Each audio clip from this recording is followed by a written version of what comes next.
So there's a order from the Madhya Pradesh High Court, the Indore bench of the Madhya Pradesh High Court, which has declared Bhojshala to be a temple site. The Muslim side argues that this is in direct contravention of the Places of Worship Act. Your thoughts on the matter? The Places of Worship Act was enacted in 1991, and it was enacted by the then government, excluding the Babri Masjid temple from the scope of that act. And the purpose was that any pre-independence religious place will not change its character after the 1991 Act, and there will be no determination of whether nobody can claim that a place which is being used by the Muslims is to be used by the Hindus as if it were a temple. So according to me, till the Act is in place and till the Act is not either stayed or set aside or quashed, the court should not enter or cannot enter into this debate at all. And the suit should have been dismissed on this ground alone.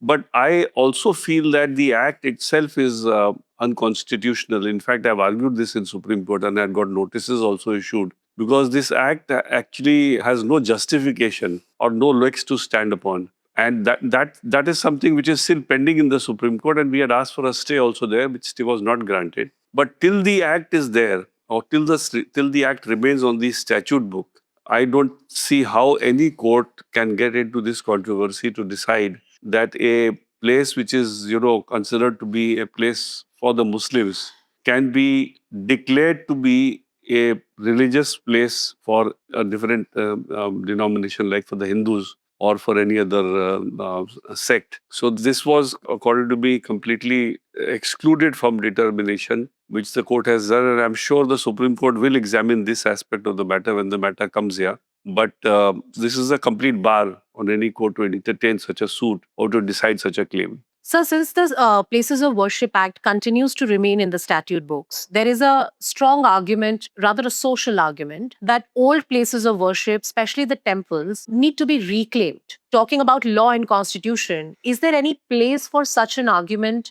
as far as the present constitutional framework is concerned? So as long as the this 1991 Act remains on the statute book, I don't see how any other place also can be considered to be a temple, saying that it used to be a temple and accordingly it was desegregated and converted into a mosque or some other religious structure, and that it should be again declared a temple. But the case for quashing the 1991 Act has a lot of justification, because if you look at the 1991 Act, it was brought in as if to save the Babri Masjid. And the purpose of saving the Babri Masjid also did not happen. And there was no way by which this act could have been justified to save a particular, place like Babri Masjid. Because even if you go by the history, saving the Babri Masjid, to say that no other place will be looked at, actually, according to me, has no relationship whatsoever with the Babri Masjid. Because what ultimately has the statute done? The statute has taken away the power of the judiciary to adjudicate upon a claim.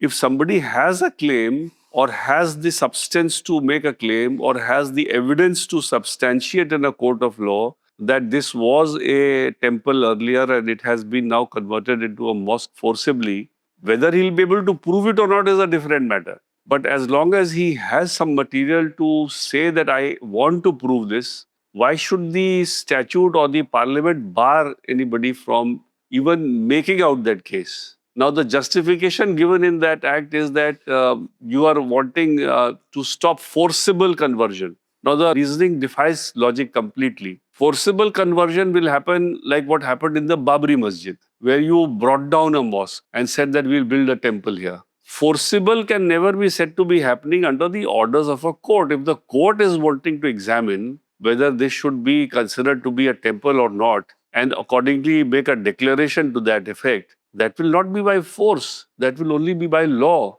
And if it is to be by law, then the whole basis of bringing in that law that you will be converting places by force really is completely defies any logic. So according to me, that act is completely misconceived. It is contrary to the settled principles of our country, jurisprudence of our country. And whenever the hearing happens on that act, the constitutional validity of that act, I'm sure it will have to be set aside. So, when the statute really said that there cannot be any forcible conversion of a place of worship, what did it actually mean and how does that really translate? In my view, a forcible conversion will happen when the conversion happens by force. So, for instance, if the Hindus were to go and pull down a structure and forcibly build a temple there on the very place where the structure was there earlier, or to change the idol in the structure and install a Hindu deity in a place of in a mosque where Nawaz etc. is being read. So that would be forcible.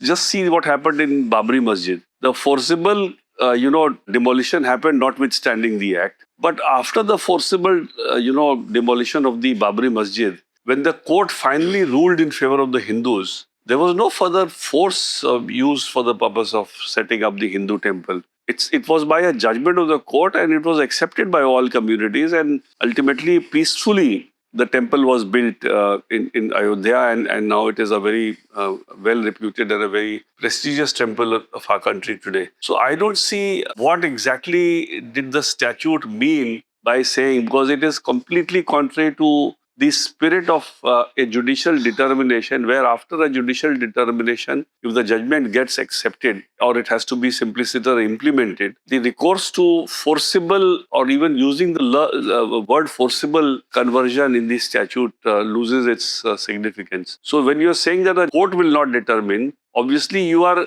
saying that court will not determine, but forcible may happen. It's just the contrary which the statute will result in. So today, in spite of the fact that there was a clear, mandate that the Babri Masjid will not be demolished, it still got demolished forcibly. And by a judicial order, a temple was later on constructed at the very same site. Just imagine similar things happening in other places of the country where by force people are, changing the nature of that place of worship by converting it into from one religion to another, and not letting courts to decide whether the conversion is justified or not is what is being achieved by this statute.